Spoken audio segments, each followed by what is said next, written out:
You're standing in the Forum Romanum, 2nd century AD, wearing trousers. A senator stops mid-sentence and stares at your legs like you're diseased. Someone mutters "barbarian" and steps away from you. You haven't broken a law. You've broken an unwritten rule Rome enforced for 400 years. The toga meant Rome, trousers meant the enemy. A toga took 6 meters of wool, wrapped by hand, every single time you left the house. Only male Roman citizens could wear one. Slaves couldn't, foreigners couldn't. Women wore the stola instead. Wear a toga without the right, and you faced real punishment. Romans built an entire identity around one piece of cloth. But even Romans hated wearing it. The poet Martial complained about its weight and its heat more than once in his own writing. At home, Romans stripped down to a simple tunic the moment guests left. The toga was for status. Nobody actually enjoyed 6 meters of wool. 200 kilometers north, the Gauls dressed completely differently. Tight wool leggings, animal skins for warmth. In 52 BC, the Gaulish chief Vercingetorix surrendered to Julius Caesar. He knelt in trousers. Caesar stood in a toga. That image stuck. Trousers meant conquered, meant lesser. Rome even named a province after the clothing. Gallia Bracata, trousered Gaul.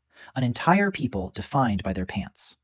The poet Ovid described trouser wearers as odious and foreign. To a Roman ear, trousers sounded like everything civilization wasn't. But Rome's empire stretched into places togas couldn't survive. Britain, Germania, Dacia. Freezing wind and mud for months. Legionaries on Hadrian's Wall started freezing in bare legs. So they did what soldiers do. They adapted. A wooden tablet from the fort of Vindolanda survives from around 100 AD. It lists socks, underpants, and sandals sent to a soldier from home.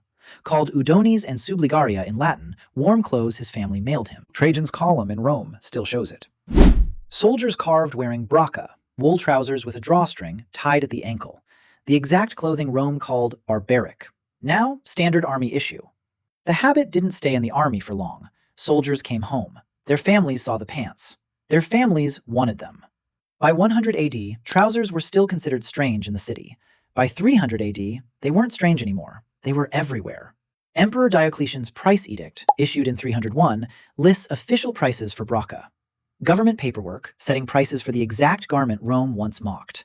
Merchants sold them, farmers wore them, even some senators, quietly. By 397 AD, the empire was falling apart. Barbarian armies pressed against the borders. The treasury was collapsing. In Ravenna, 2 brother emperors ruled the crumbling halves of Rome. Honorius in the west, Arcadius in the east. That year, they issued a decree. Nobody inside the city of Rome could wear trousers. Boots were banned too. Violators faced fines and exile.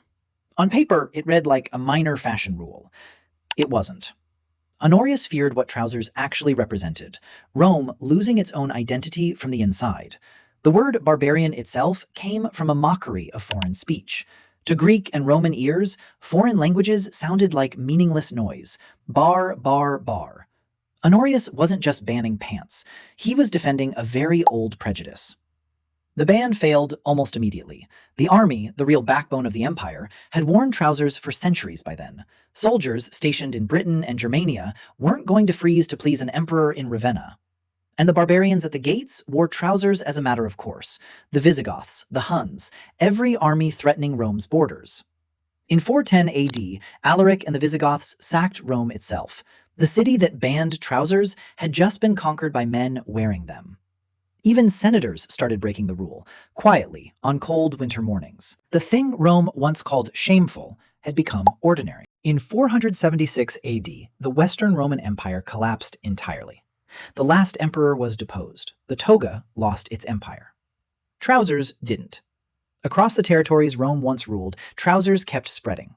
Frankish kings wore them. Anglo-Saxon warriors wore them. Medieval Europe wore them. The word breeches, still used for trousers today, comes directly from the Latin braccae. Even English inherited the word from the clothing Rome spent centuries trying to ban.